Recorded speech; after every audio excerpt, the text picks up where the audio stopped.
Estamos de volta com Impressões, hoje entrevistando o presidente da OAB Paraibana, o advogado Paulo Maia.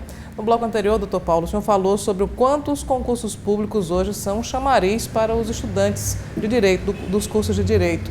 Por que, na sua opinião, o jovem deveria escolher, por exemplo, a advocacia, o jovem ou o não jovem também, deve escolher a advocacia para ser advogado e não apenas para o concurso público? Não, veja bem, eu não quero que o jovem ou o estudante de direito escolham a advocacia, mas que eles também possam escolher a advocacia, o que hoje não existe. Hoje a predominância são os concursos públicos e que, a meu ver, é prejudicial essa concentração. Primeiro, que não vai haver vagas para todos. Segundo, que as pessoas que têm uma vocação direcionada para um curso, para a advocacia, podem se afugentar porque não se apresenta a advocacia da maneira como ela de fato é. De fato, ela é uma profissão dura, é uma profissão difícil, que a pessoa tem que ter muita paciência e espera, mas é uma profissão encantadora.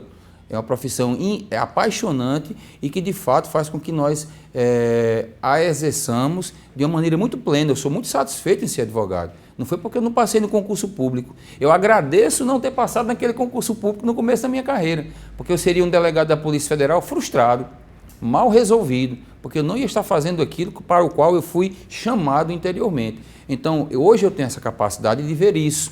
Então, na minha graduação, nunca ninguém falava do que era a profissão da advocacia, o que é que ela era importante, que ela não é apenas uma maneira de ficar rico.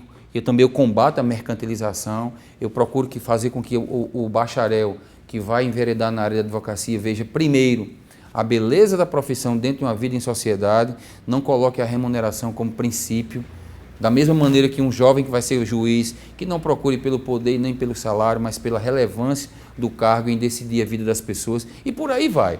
Então eu não quero que as pessoas deixem de procurar as carreiras jurídicas, mas apenas que também tenham acesso a descobrir o que é advocacia. O entendimento comum leva muitas pessoas a acreditarem que vai ter sucesso na carreira como advogado aquelas pessoas que já vêm de uma família tradicional no âmbito jurídico. O que é que o senhor pensa a respeito disso? Interessante sua pergunta e me leva ao início da minha carreira em 1994. Eu comecei na Praça do Bispo, aqui no centro de João Pessoa, no escritório, e um dia eu estava saindo e chegou o esposo de uma colega de turma minha. E disse: aí, rapaz, como é que você está? Eu digo: estou começando a advogar agora, faz 1 mês, 2 meses. E o que é que você está achando? Eu digo: rapaz, é difícil, mas estamos aqui, a gente vai ver, está interessante também. Ele chegou e disse para mim: se fosse você, eu saía de João Pessoa. Eu disse: por quê? Porque seu pai não é da área do direito, não é advogado, não é juiz, não é promotor, você não tem ninguém no Poder Judiciário. Você acha que você vai ter futuro aqui? Se eu fosse você, eu sairia daqui. E eu olhei para a minha história, realmente, meu pai não era advogado, não tinha ninguém da área jurídica, eu não trabalhei em escritório, não tinha parente no judiciário, tudo conspirava para que ele tivesse certo. Mas eu olhei para a minha história de vida e digo: rapaz, a minha família está aqui, a minha história está aqui, os meus amigos estão aqui e eu vou ficar aqui. E eu comecei, não escutei aquela conversa dele, agradeci aquele conselho, fiquei e comecei devagarinho, naquilo que para muitos é desanimador, fazendo um serviço de office boy jurídico, de estagiário, fazendo coisas que a pessoa, isso não é trabalho para um advogado. E eu já era advogado, não é? E estava aprendendo do zero. E assim foi até hoje. E aí eu consegui, com um trabalho dedicado, estudando sempre, me empenhando em fazer o melhor que eu pudesse em cada ação, conquistando um espaço ao sol. E o que aconteceu comigo pode acontecer com qualquer pessoa. Eu não tenho um privilégio, nenhuma qualidade maior do que ninguém. Eu sou um cidadão comum, não tenho um QI elevadíssimo, tenho minha capacidade intelectual como qualquer pessoa tem de maneira mediana. O que falta para muitas pessoas é terem a persistência e a perspicácia de continuar e de não desistir, não é? Então eu quero dizer para todos, em qualquer faixa etária, nunca é tarde para começar. Na sua opinião, é mais importante ser perspicaz do que ser brilhante? Insistente? Há uma frase que eu não me recordo de quem foi que diz, mas que o sucesso 90% é transpiração, trabalho, dedicação, perspicácia e perseverança, e 10% é inspiração, não é? Ou seja, o brilhantismo, o toque. Não adianta nada você ter um gênio, ser brilhante, mas você não ser disciplinado, não ser dedicado, não ser esforçado.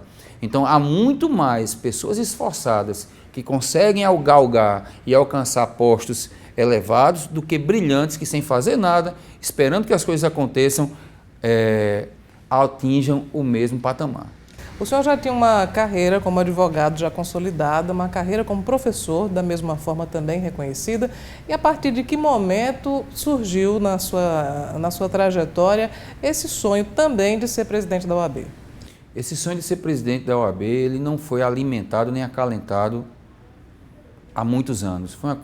Foi algo que foi surgindo de um tempo para cá, quando eu pude perceber que a minha vida poderia dar uma contribuição, um contributo ao aprimoramento desta entidade que eu presido hoje, que é feita por advogados, da qual eu sempre gosto de utilizar uma frase que é um dos mandamentos do advogado, elencados pelo uruguaio Eduardo Couture. Ele dizia o seguinte, que se um dia um filho teu chegar para você e perguntar que profissão seguir, que o advogado diga para esse filho, seja advogado.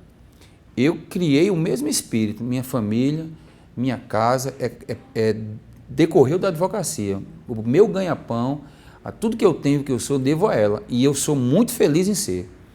Só que eu entendia que sozinho, e durante muito tempo da minha vida eu entendi o seguinte, olha, eu posso dar minha contribuição para a advocacia sendo advogado, mostrando para os advogados e meus alunos que ser advogado não é ser desonesto, não é enganar as pessoas, não é ser mercenário, não é utilizar de filigranas processuais para fraudar, para enganar, que dá para ser advogado sem ser filho de ou casado com, dá para construir uma carreira e sobreviver de maneira honesta.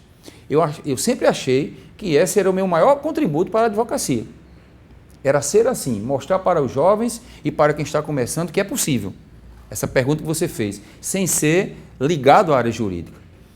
E em um determinado momento da minha vida eu entendi, olha, eu preciso amplificar isso. E isso vem pela OAB, que é a entidade que nos preside, que nos congrega, que nos agrega, que nos defende. E veio também uma outra perspectiva, não só defender o advogado, não só fomentar e divulgar isso que eu vivo, desta maneira, sigo na minha profissão. Minha filha, nossa primeira filha hoje, ela é advogada. A minha esposa, depois de muito tempo, com os nossos filhos, foi um pacto que nós fizemos, eu e ela, logo no começo, né? Ela ficou com os nossos filhos, eu fui trabalhar de uma maneira consensual, não foi nada de machista, né? Aliás, era um machista o contrário, eu queria que ela trabalhasse para poder dar mais renda. Só que nós tivemos 3 filhos, chegou uma hora que ela disse, olha, não dá para fazer as duas coisas. E aí ela ficou durante muito tempo com nossos filhos, e um belo dia, quando eles já estavam grandes, ela disse, olha, agora eu quero estudar. E aí ela escolheu direito e escolheu ser advogada trabalhista. E aí eu pude dar para ela, graças a Deus, o suporte para que ela pudesse estudar, sem ter a preocupação de correr atrás, então ela fez. E aí ela veio e trabalhou. Então, meu escritório hoje tem minha filha e minha esposa. Então, porque elas viram aquilo que me alimentava durante o dia a dia, que era verdade e que era possível. Então, isso na OAB pode alcançar muito mais pessoas. Eu estou hoje utilizando um veículo de expressão que vai chegar a muitas outras pessoas que não chegariam caso eu não fosse presidente da OAB. Então, é uma divulgação e uma difusão de uma mentalidade, de uma maneira de ser profissional. E o outro lado é as pautas sociais que a OAB cuida, que eu entendo que são muito importantes e que devem ser enfrentadas da maneira adequada por alguém que tem uma formação jurídica voltada para a defesa dos direitos humanos, do Estado Democrático de Direito, garantir a cada pessoa e cada cidadão a defesa dos seus direitos. E enfrentar as pautas sociais, como hoje a gente tem o impeachment, hoje a gente tem a questão do Caixa 2, nós temos a questão da violência, e a OAB sempre teve um papel muito importante no enfrentamento dessas questões. E eu entendi que eu também estava num momento em que eu tinha maturidade humana e profissional, uma visão já formada pelos anos adquiridos, em que eu poderia dar um contributo através de uma caixa de ressonância muito maior que é a Ordem dos Advogados do Brasil. Daí o sonho começou a ser acalentado. Não foi nenhum projeto pessoal, não foi nenhuma vaidade pessoal, foi exatamente isto. Bom, nós vamos a mais um breve intervalo e daqui a pouco nós vamos falar sobre a campanha para a OAB, que foi uma campanha muito acirrada Também vamos saber quais são as metas do presidente da Ordem dos Advogados do Brasil, Seccional Paraíba, para esse triênio.